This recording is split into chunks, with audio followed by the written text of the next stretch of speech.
और कितना बढ़ाता बेचैनी दादा कि मुश्किल भइल बाजी। अब पुदीना एक बार आप बोल दीजिए। पुदीना हमारे भाई लोग बोल दी। पहले आप से शुरुआत। हमारा पुदीना ना बोले, बोलिए। कटहर बोले आवेला। बोलिए पुदीना। कटहर हमरा बोले आवेला। पुदीना। अच्छा बाद में असही जाना तनी भैया, बाद में कहे तू ही बोलवाला पहले से। जरा आप लोग बोल दीजिए ले लो पुदीना।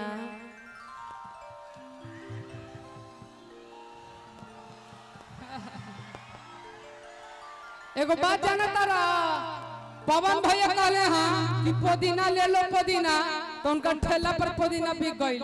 अगर तू बेचे जाई तू तो मैं ट्रक पर पूरा लेकर खरीद ले लो पुदीना। ऐसे कौन बुलवाता है? हमारे मुन्ना भैया तुमसे अच्छा बोल लेते हैं। नीचे बैठे देखो। जरा एक बार बोल दीजिए ले लो पुदीना।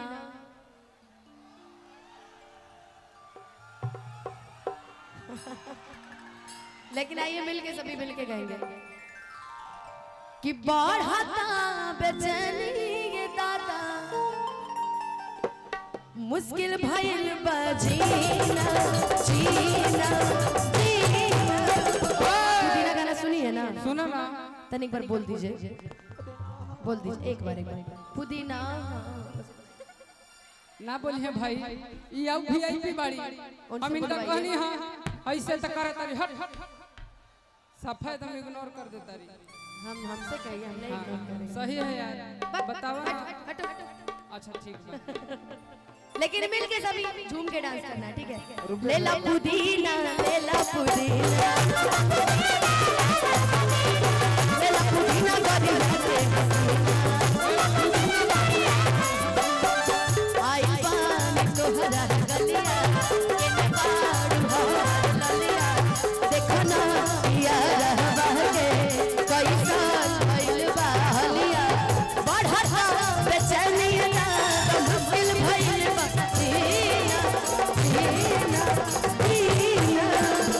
हमारे अजय भैया ये देखिए हजारों रुपए तब से बरसे ही रहे हैं। भगवान करे कि बोरा में रोवा नोट छापी। ले ला पुदीना ले ला पुदीना ले ला पुदीना।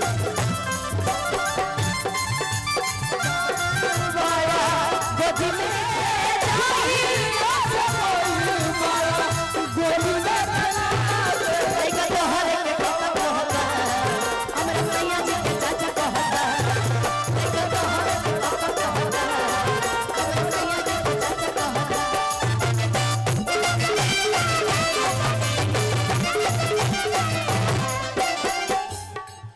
हो निकला ना निकला जल्दी निकला बहरवा हो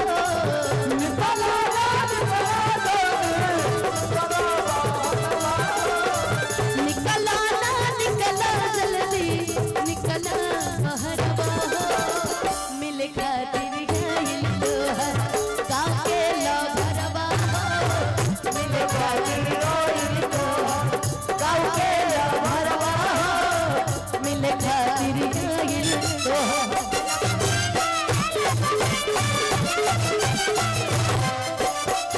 और ये भैया ने भी साउंड लगैले बड़ा।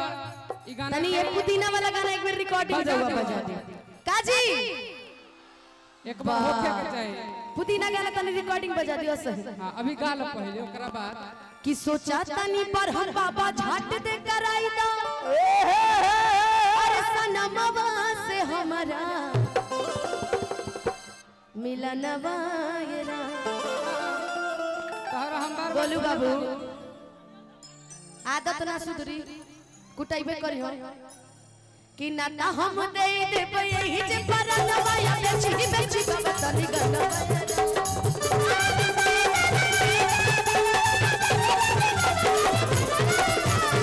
काहे लाइल बड़ा पीले हो इधर से मन हो पीले हो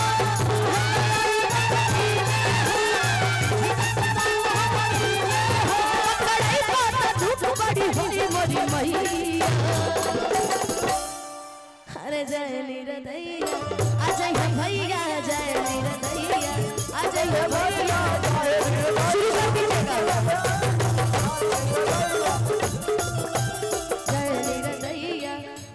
भैया जय निरदैया आ जाइए भैया जय निरदैया आ जाइए भैया जय निरदैया आ जाइए भैया जय निरदैया